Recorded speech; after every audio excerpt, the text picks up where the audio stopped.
Every year around the middle of March, the NFL world goes crazy with the start of free agency.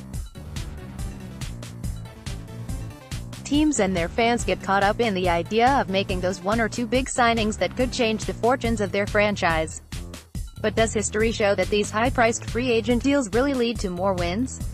This seems especially relevant in the 2019 offseason as it relates to the Dallas Cowboys. Fans are frustrated with the team's lack of spending, seeing this as an opportunity to go all in and push toward Super Bowl contention. But this isn't a new concept. Many teams have thought the same through the years and tried to buy a championship. Jerry Jones was as guilty of this as most owners during part of his reign. So why not now? To research this, I went back and looked at the last 5 years of free agent movement. I took the top 5 deals in terms of average money per year and looked at how those players' new teams fared the year before signing them and the year after. What's more, I thought it would be good to look at the impact that losing a top free agent had on his former team. How much did it hurt them in the win-loss column, if at all? One note, I decided to take quarterbacks out of this conversation. A change in QB has a far greater impact on a team's performance than any other position, so much that it corrupts the data for the rest. So, going back to 2014, here were the 5 most lucrative contracts signed by players who changed teams each season.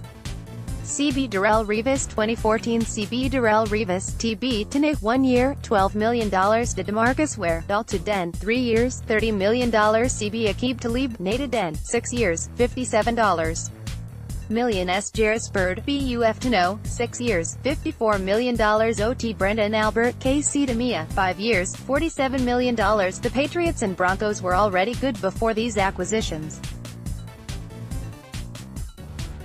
They went from 12-4 and 13-3 in 2013, respectively, to still being 12-4 the following season. New England would eventually win the Super Bowl that year, as they tend to do. Things weren't so good for the Saints or Dolphins. It was a down year for New Orleans, dropping from 11-5 to 7-9, while Miami had the same 8-8 record in 2014 that they'd had the year before. So despite their big free agent moves, all of these teams actually had the same or worse records than in the previous season. Interestingly, the teams that lost these top free agents didn't fare too badly. Of course, New England replaced with Talib with Revis.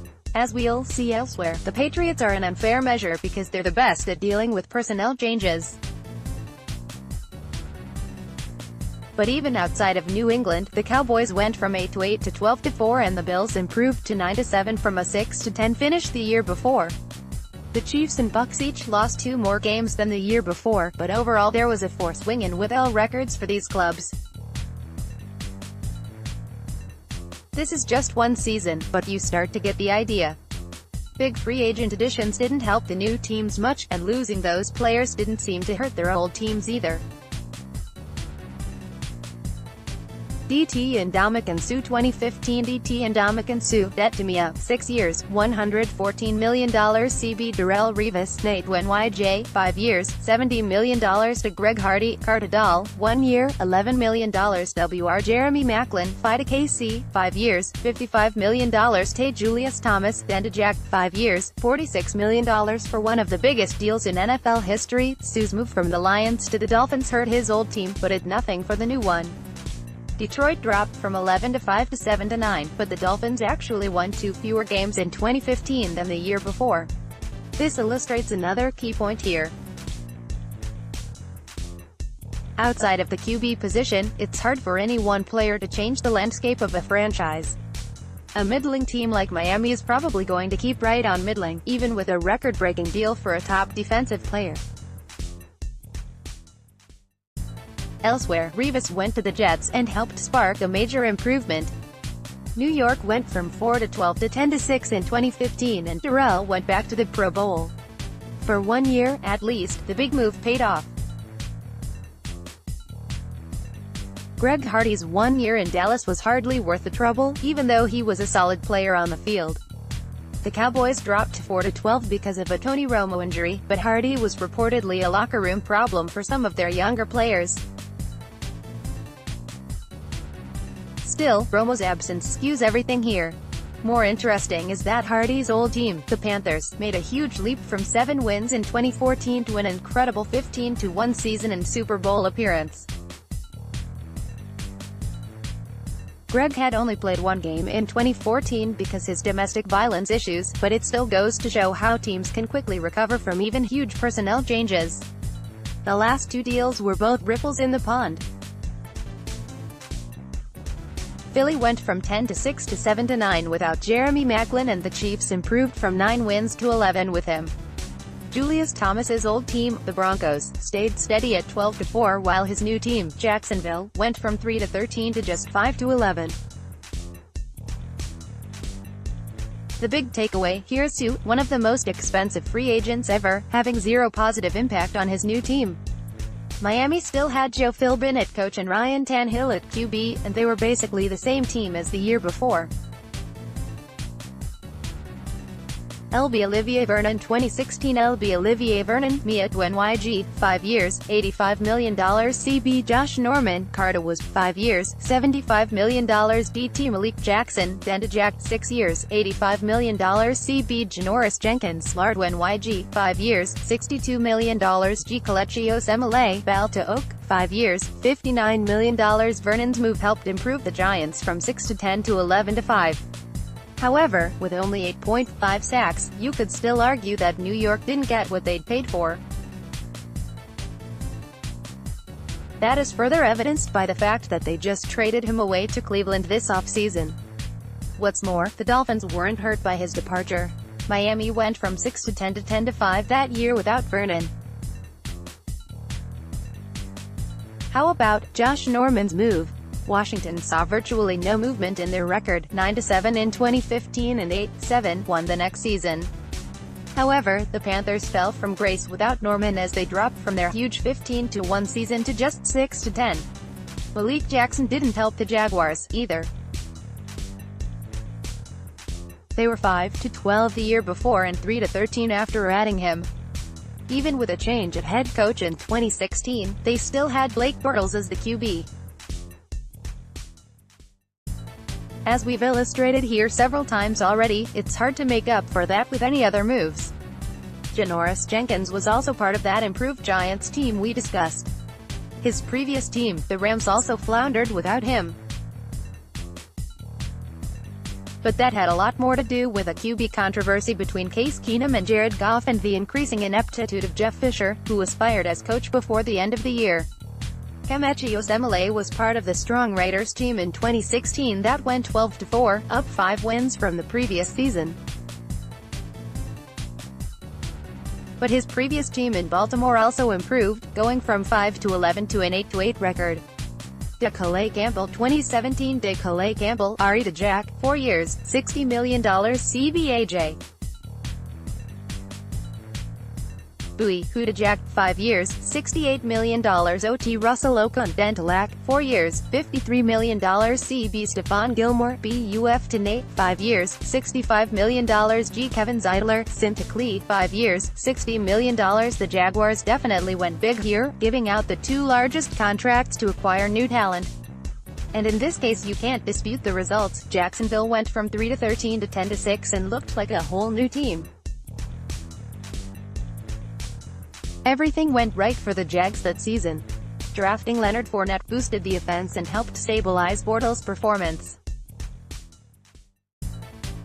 The defense was one of the best in the league, with the Campbell 14.5 sacks and Bowie 6 INTs additions certainly playing big parts.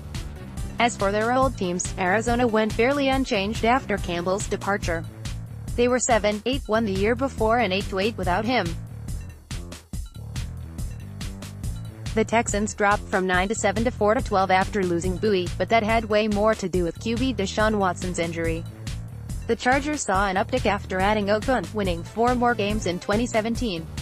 His previous team, Denver, also lost 4 more games the year after he left. The Gilmore and Zeidler moves were inconsequential. The Patriots stayed the Patriots, winning 14 games the year before and 13 after adding Gilmore. And the Browns stayed the Browns, going from 1 win in 2016 to none in 2017. Wr. Sammy Watkins 2018 Wr. Sammy Watkins, large to KC, 3 years, $48 million OT Nate Solder, Nate NYG, 4 years, $62 million CB Tremaine Johnson, large NYJ, 5 years, $73 million Wr. Allen Robinson, Jack Takai, 3 years, $42 million DT and Ndamukong Suh, Mia Talar, 1 year, $14 million. Last season saw Sammy Watkins get a big deal, $16 million per year, to join the Chiefs. And even though Kansas City had a great season, Watkins missed time and only produced 519 yards and 3 touchdowns. He was barely a factor. What's more, the Rams certainly didn't miss him. LA went from 11-5 to 13-3 as Sean McVay proved how a great system can override talent.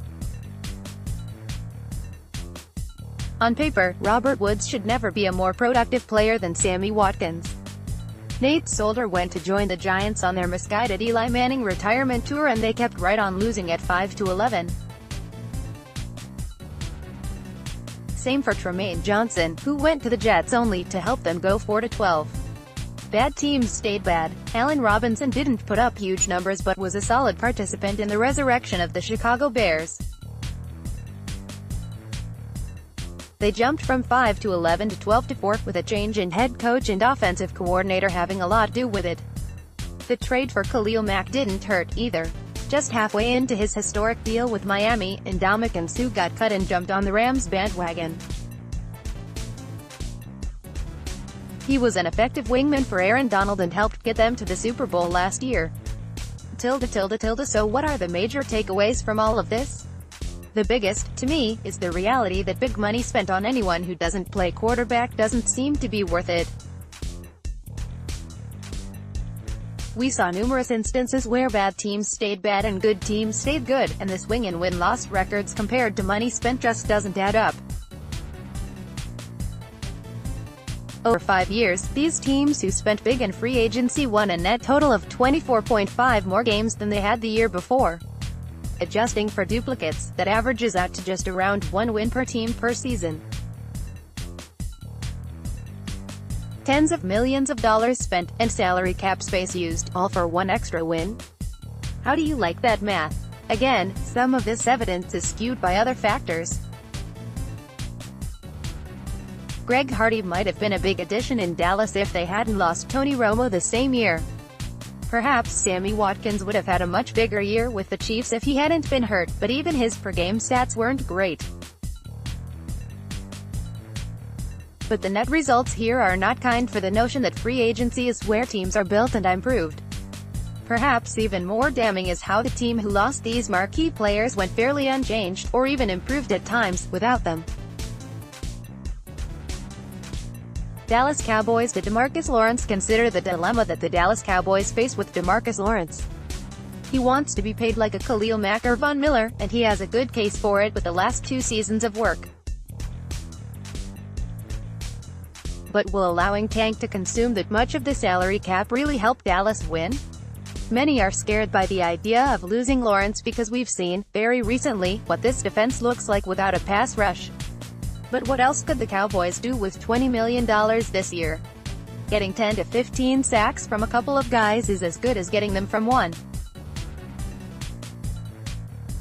Dallas could sign 2 solid players at and DT for what they'll pay to keep DeMarcus, plus maybe have some left over for other uses. That speaks to what we've seen throughout study here. Team who didn't pay to keep expensive free agents likely had the resources to make other moves. That's what New England's done for nearly 2 decades now. Let someone else reward their stars with lucrative deals and just keep on replacing them with cheaper options. Of course, not everyone can follow the Patriot way. That's because only one team has Belichick and Brady, and they help to mitigate the risk at every other spot on the roster. We've already seen Dallas allow their most talked-about free agent target, safety Earl Thomas, sign somewhere else. They weren't willing to pay what he wanted because they don't think any safety is worth that much.